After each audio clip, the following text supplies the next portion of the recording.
L'histoire que je vais vous raconter se trouve dans la Bible. Elle se situe au temps des rois. Plusieurs peuples vivaient les uns à côté des autres. Parfois, ils étaient en guerre les uns contre les autres. Mais à ce moment-là, les Syriens et les Israélites vivaient en paix. Pourtant, dans un village du royaume d'Israël, des pilleurs syriens sont entrés dans les maisons. Ils ont volé les biens et mis le feu aux maisons. Ils ont aussi maltraité les gens et fait des prisonniers, comme cette petite fille d'ailleurs qu'ils ont emportée avec eux. Ensuite, les pilleurs l'ont sûrement vendue comme esclave. Oui, d'ailleurs, ils l'ont vendue comme esclave à un Syrien, nommé Naaman. Naaman était le général en chef de l'armée du roi de Syrie. C'était un homme riche, important, mais il avait une terrible maladie, la lèpre. La lèpre est une maladie de la peau très contagieuse. Il devait sûrement être au début de sa maladie, mais déjà, il ne pouvait plus toucher les personnes qui l'entouraient, de peur qu'elles aussi tombent malades. Il avait une femme, sûrement qu'il avait des enfants, mais Naaman devait se tenir éloigné d'eux. Cela rendait tout le monde très triste. Est-ce que vous vous souvenez de cette petite fille israélite qui était maintenant au service de Naaman et de sa femme? Un jour, elle dit à sa maîtresse: « Si seulement mon maître se présentait au prophète qui habite à Samarie, cet homme le guérirait de sa lèpre. » Alors Naaman alla voir son roi, le roi de Syrie. Naaman était proche de son roi, puisque c'était un général de l'armée, le général en chef même. Et le roi estimait beaucoup Naaman.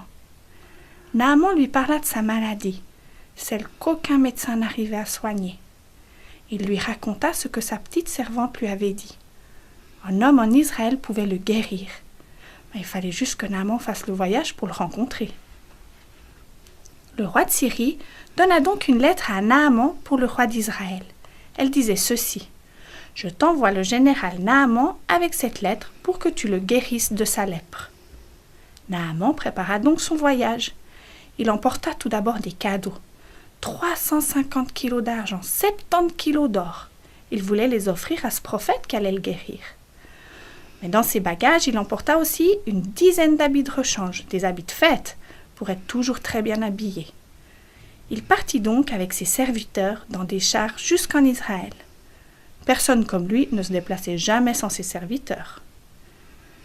Le voilà qui arrive à Samarie. Samarie était la capitale d'Israël, et c'est donc là qu'il y a le palais du roi. Avant de se présenter devant le roi, Naaman s'est sûrement lavé, il a mis des habits propres. C'est sûr qu'en voyageant en char, Naaman devait être recouvert de poussière. Il arriva donc devant le roi d'Israël. Le roi s'appelait Yoram, et il lui donna la lettre que le roi de Syrie avait écrite. En lisant la lettre, le roi Yoram s'est mis en colère. Il déchira même ses vêtements. « Mais est-ce que je suis Dieu, moi ? Est-ce que j'ai le pouvoir de faire mourir ou vivre les gens ? Mais qu'est-ce que le roi de Syrie y croit ? Il pense que je peux guérir quelqu'un de la lèpre ?» En réalité, le roi Yoram pensait que le roi de Syrie lui tendait un piège et qu'il cherchait à l'entraîner dans un conflit. Il n'a pas du tout pensé au prophète. Il n'a pas pensé que dans la même ville que lui, il y avait un homme de Dieu nommé Élisée qui, lui, au nom de Dieu, faisait des miracles. Élisée écoutait Dieu et par lui, il a fait de grandes choses. Il a par exemple changé l'eau mauvaise pour la rendre potable. Il a fait mourir des petits voyous par la parole, non par la force. Il a prédit la victoire des Israélites lors de la guerre contre les Moabites. Il a multiplié l'huile. Il a rendu la vie à un garçon. Il a aussi multiplié des pains. Élisée fit dire au roi: « Cet homme Naaman n'a qu'à venir chez moi, et il saura qu'il y a vraiment un prophète dans le pays d'Israël. » Le serviteur d'Élisée annonça à son maître la venue de Naaman. Il était arrivé devant la maison avec ses chars et ses chevaux, et tout ce qu'il avait transporté. Il s'attendait à être bien reçu. Il pensait qu'Élisée allait l'accueillir chez lui, sûrement lui préparer un bon repas, s'intéresser à lui. Bah oui, c'était quand même le chef de l'armée du roi de Syrie. Eh bien, Élisée n'est même pas sorti de chez lui. Il envoya simplement quelqu'un dire à Naaman ce qu'il devait faire pour être guéri. Va te plonger 7 fois dans l'eau du Jourdain, alors tu seras guéri et purifié. » Naaman s'en alla très fâché. « Oh, je pensais que le prophète allait sortir de chez lui, qu'il allait prier pour moi, passer ses mains sur la lèpre ou je sais pas quoi. Mais à la place, il m'envoie me laver dans le Jourdain. Et d'ailleurs, pourquoi le Jourdain ? Ce n'est pas une rivière magique, ça se saurait. Je pourrais aller dans la rivière de Damas ou dans le Parpar, c'est plus près de chez moi. » Naaman était vexé qu'Élisée ne soit pas sorti de chez lui pour le rencontrer.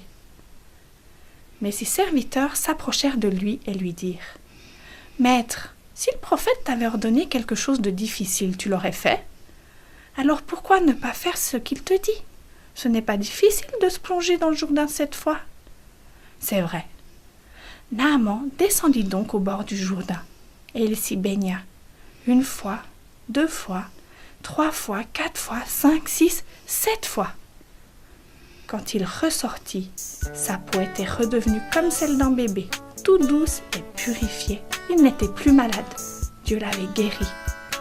Maintenant, je sais que sur toute la terre, il n'y a pas d'autre Dieu que celui d'Israël.